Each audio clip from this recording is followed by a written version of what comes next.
Today, we are going to talk about the most common bedroom mistakes that you might have done in the past and why you shouldn't do them and how you can fix them.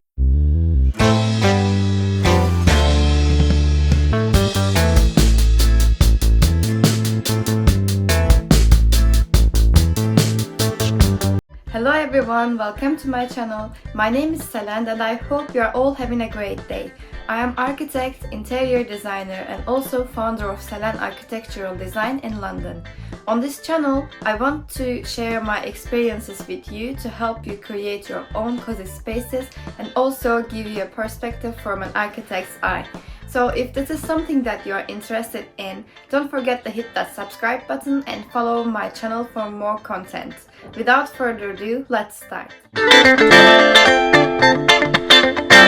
Okay, first of all, I just want to say that I have a funny and kind of embarrassing story about this. Shout out to my construction professor in university, but I will try to explain you shortly. So it was the first year of the architecture school and we didn't know anything about architecture or design obviously. So the professor asked us to draw a bedroom plan sketch and then he said that we will discuss it later.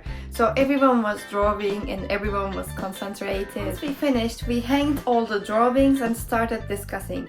And it was my turn and the professor said that there is a mistake on my bedroom layout and he asked others to find it out. And I was kind of nervous, like what did I do wrong, like what's wrong with my drawing? I was so nervous. Well, no one could find the mistake and then he said that we should never and ever place a bed in front of the room door. Okay, if you are wondering why, let me explain. Bedroom is the most private and sacred space in the home, so we should be careful when we design in order to keep that privacy. If we put the bed just right in front of the door and if someone enters the room wrongly, this could be your friend that came to stay over, or this could be your kids that maybe they couldn't sleep and they just wanted to sleep with you, or this could be anyone and it really doesn't matter. But the first thing that they will see is going to be you on the bed alone or maybe with your partner. Maybe you like to sleep naked, who knows, but I think it's not a good experience, so you shouldn't really place your bed in front of the door. Another reason is that according to the research, people are feeling much more safe when their bed is not facing the door. So when they feel safe, they can have a better sleep as well. I'm just telling you that you will feel much more comfortable if you don't place your bed in front of your door.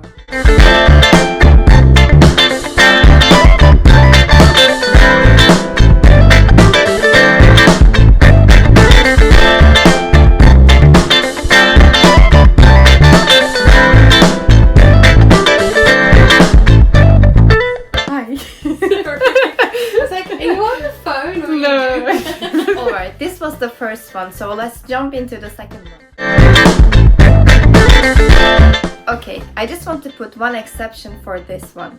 If your room is extremely small and you have no choice but to push your bed on the corner, go ahead and do it. I completely understand you and support you.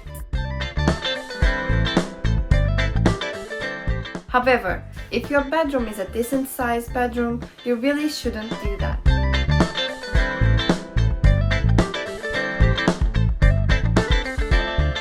Especially if you have a partner, getting into the bed and getting out from the bed should be easy for both people.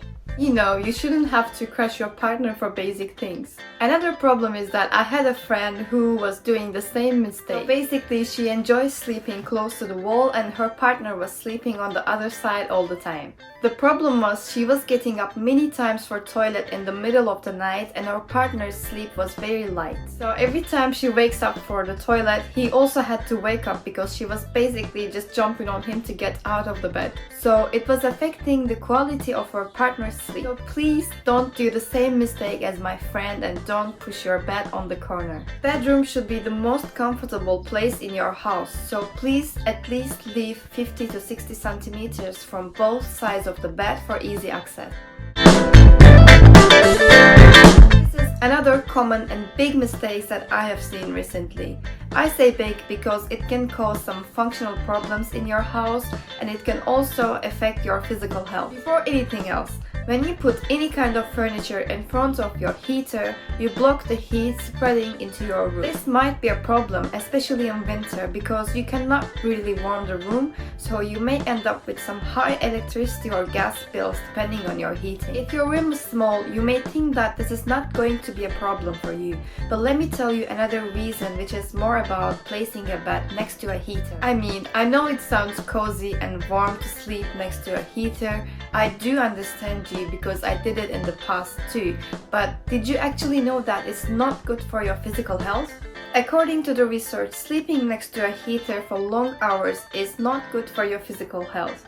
You can wake up with some extreme headaches, and sometimes it's not just headaches and you can also have a bleeding nose. I personally don't think that it's worth to get any kind of risks about your physical health.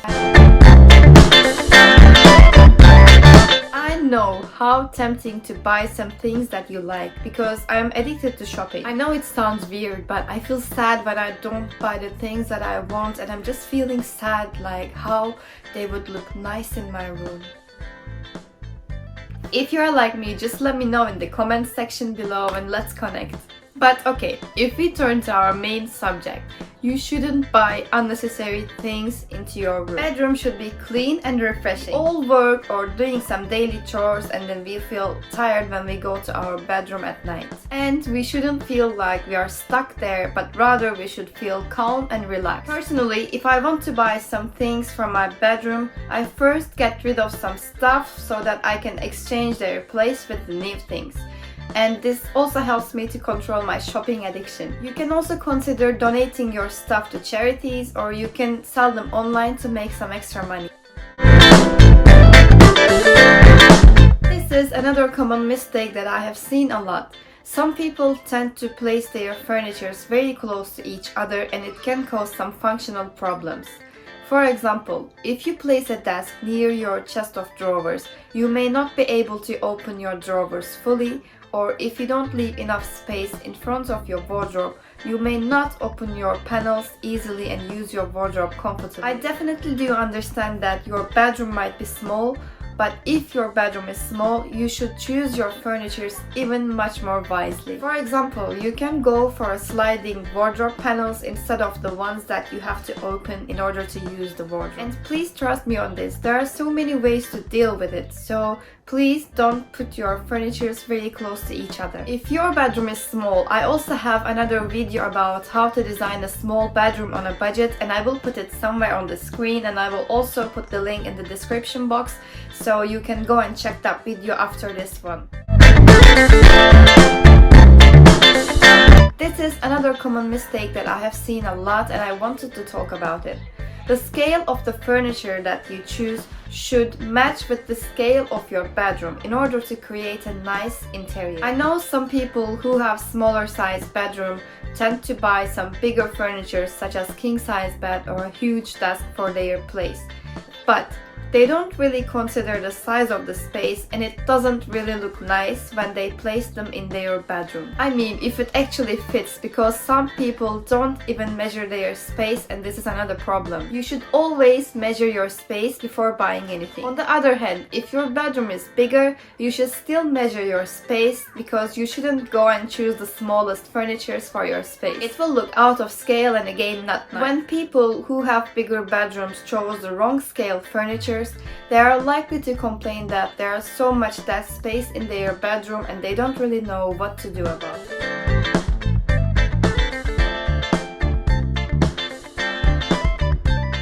So again, just be careful about the scale and measure your room before buying anything.